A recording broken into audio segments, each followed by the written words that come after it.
Hi అండి, నమస్తే. Welcome to my channel. నేను మీ ప్రభ. ఈరోజు నేను బెండకాయ జిగురు లేకుండా ఎలా చేసుకోవాలో చూపిపోతున్నానండి. దీనికి కావలసిన పదార్థాలు: బెండకాయలు, ఉల్లిపాయలు, పచ్చిమిరపకాయలు, టమోటాలు ఇలా తరిగి పెట్టుకోవాలి. బాగా ఉల్లిపాయలు టమోటాలు బాగా ఎక్కువగా తీసుకుంటే ఈ కూరకి బాగా రుచి వస్తుందండి. ఈ బెండకాయ చాలా లేతగా ఉండే బెండకాయలు అయితే తీయగా చాలా బాగుంటాయి. ముందుగా దీనికోసం పోపు పెట్టుకోవాలి. కొంచెం ఆయిల్ ఎక్కువగానే పడుతుందండి. అప్పుడు ఆయిల్లో బాగా ఫ్రై అయితే ఈ కూరకి బాగా రుచి వస్తుంది. ఒక 2 టేబుల్ స్పూన్స్ వరకు ఆయిల్ పడుతుంది. కడాయి పెట్టుకొని, ఐరన్ కడాయిలో అయితే మాడిపోకుండా చక్కగా వస్తుందండి కూర, చాలా బాగుంటుంది. కరివేపాకు, పోపులోకి కరివేపాకు అప్పుడే చెట్టు నుంచి తెంపుకుంటే చాలా బాగుంటుందండి. మా ఇంట్లో నాకు అవకాశం ఉంది కాబట్టి కోసుకున్నాను. మీరు బయట ఉంటే తెచ్చుకోండి. కరివేపాకు కోసుకొని పోపు దినుసులు ఇవన్నీ ముందుగానే అన్నీ తీసి పెట్టుకుంటే కూర త్వరగా అయిపోతుంది. నూనె వేడి అవ్వగానే పోపు దినుసులు వేసుకోవాలండి. కొంచెం జాగ్రత్తగా వేసుకోవాలి, ఎందుకంటే కరివేపాకు ఒకేసారి వేసేస్తాం కాబట్టి మనము నూనె పైకి చిట్లే అవకాశం ఉంటుంది. అందుకని కొంచెం జాగ్రత్తగా వేసుకోండి, దూరం నుండి వేసుకోండి. ఏ కూరకైనా బాగా రుచి వచ్చేది ఒక్క పోపు వల్లేనండి. నిజమేనా? నమ్ముతారా మీరు కూడా? నేనైతే ఇది బాగా బిలీవ్ చేస్తానండి. పోపుని బాగా వేపుకోవాలి అంటే మినప్పప్పు వేసుకుంటాం కదా. దీని పోపులో ఏమేమి వేసుకోవాలంటే మినప్పప్పు, ఎండుమిరపకాయలు, జీలకర్ర, ఆవాలు వేసుకోవాలి. కొంచెం పోపు బాగా వేగాక కాస్తంత ఇంగువ అట్లా చల్లుకొని బాగా ఫ్రై చేసుకోవాలి. పోపు బాగా ఎర్రగా వేగితే చాలా రుచి వస్తుందండి కూరకి. సో ఇప్పుడు బాగా వేగింది చూడండి. ఇప్పుడు అన్నీ మనం ముందుగా కట్ చేసుకున్నవి వేసేసుకోవాలి. ఏమేమి వేసుకోవాలంటే ఉల్లిపాయలు, టమోటాలు, పచ్చిమిరపకాయలు బాగా వేపుకోవాలండి. వీటిని బాగా గరిటెతో బాగా అటు ఇటు తిప్పుతూ బాగా వేపుకోవాలి. కాసేపు మూత పెట్టేస్తే, ఉప్పు వేయకూడదండి. కాసేపు ఉప్పు వేసేస్తే ఈ కూరకి జిగురు వచ్చేస్తుంది. మూత పెట్టుకొని ఒక 10 నిమిషాల తర్వాత బాగా వేగాక చూడండి, ఆయిల్ పైకి తేలుతుంది. అప్పుడు మనకు అర్థమవుతుంది ఇది కూర బాగా వేగినట్టు అర్థము. ఆయిల్ పైకి బాండిల్లోకి విడిగా వచ్చేయాలి. ఇప్పుడు బెండకాయలు యాడ్ చేయాలండి. ఇప్పుడు అప్పుడే ఉప్పు వేసుకోకుండా బెండకాయలు కూడా కాస్త మూత కూడా పెట్టకూడదండి. మూత పెడితే జిగురు వచ్చేస్తుంది. దీనికి ఎప్పుడు మూత పెట్టుకోవాలో కూడా చెప్తాను. ఈ ఉల్లిపాయలు, బెండకాయలు బాగా వేయించుకోవాలి, కలుపుకోవాలి.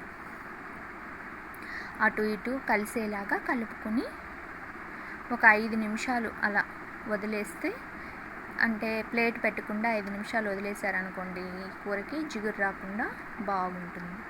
ఇప్పుడు కొంచెం పసుపు యాడ్ చేసుకోవాలి. కొంచెం చాలండి. బయట దొరికే పసుపు అయితే కొంచెం చాలు. నేను ఇంట్లో పసుపు పట్టిస్తానండి, పసుపు కొమ్ములు, కాబట్టి కొంచెం ఎక్కువగా వేసుకుంటున్నాను. లేకపోతే కలర్ అంతగా రాదు. అందుకోసమని ఒక 1/2 స్పూన్ వేసుకున్నాను పసుపు. పర్లేదండి, వేసుకోవచ్చు. పసుపు యాంటీబయాటిక్గా బాగా ఉపయోగపడుతుంది కాబట్టి పసుపు యూజ్ చేయొచ్చు. వేసుకున్నాక ఇప్పుడే ఉప్పు వేసుకోకుండా కొంచెం మగ్గనివ్వాలి. అన్నీ కలుపుకోవాలి బాగా. కొంచెం కూరని బాగా మగ్గనిస్తే అప్పుడు ఇది జిగురు రాకుండా ఉంటుందండి.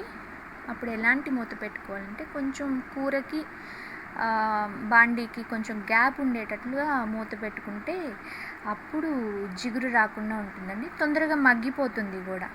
చూడండి ఒకసారి, అస్సలు జిగురు అనేదే లేదు. ఇది బాగా కొంచెం ఇదయ్యాక ఎంత బాగా వచ్చిందో కూర. జిగురు రాదండి. ఇట్లా చేసుకుంటే జిగురు అస్సలు ఉండదు. అది వేడికి కెమెరా ఆవిరి పట్టేసింది, అందుకని క్లారిటీ లేదు మీకు. ఇప్పుడు చూడండి ఎంత బాగుందో. చూడ్డానికి చాలా బాగుంది కదా. అస్సలు జిగురు లేకుండా బాగా ఫ్రై అయిపోతుంది అన్నమాట. ఇప్పుడు కాస్త మధ్య మధ్యలో కలుపుకుంటూ ఉండాలి. కాస్త కలుపుకున్న తర్వాత మూత పెట్టుకోవాలి. ఇప్పుడు ఈ స్టేజ్లో ఉప్పు వేసుకుంటే మీకు ఆ జిగురు అనేది తగలకుండా ఉంటుంది. ఇప్పుడు ఉప్పు వేసుకొని బాగా కలుపుకోవాలి. కలుపుకొని మూత పెట్టేసి ఒక 5 మినిట్స్ అట్లా మగ్గనిచ్చేసారనుకోండి, బెండకాయలు బాగా మగ్గిపోతాయి. మగ్గిపోయిన తర్వాత కొంచెం కూరంతా దగ్గరికి జరుపుకొని అప్పుడు మూత పెట్టుకున్నారనుకోండి, బాగా త్వరగా మగ్గిపోతుంది. సో ఇప్పుడు మూత పెట్టేసుకుందాం మనము. మూత పెట్టేసి ఒక 10 నిమిషాలు అలా వదిలేసేయండి.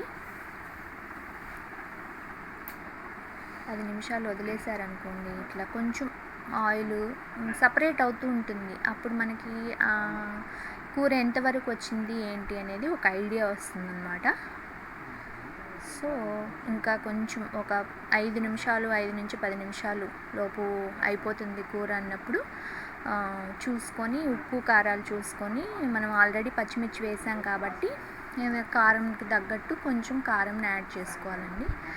యాడ్ చేసుకొని బాగా కలిపి పెట్టుకోవాలి. ఏంటబ్బా బెండకాయని ఇంతలా కలుపుతున్నారు, జిగురు బట్టి మెత్తగా అయిపోతుంది, ఏం అవ్వదండి, మెత్తగానే అవ్వదు.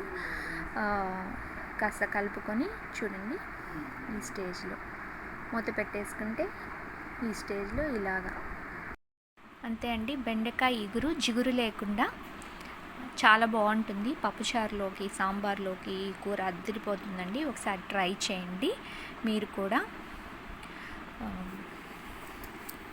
ఈ వీడియో నచ్చినట్లయితే షేర్ చేయండి, లైక్ చేయండి, కామెంట్ చేయండి. నా ఛానల్ని సబ్స్క్రైబ్ చేసుకోండి. ఇలాంటి మరిన్ని వీడియోస్తో మీ ముందుంటాను. Thank you for watching.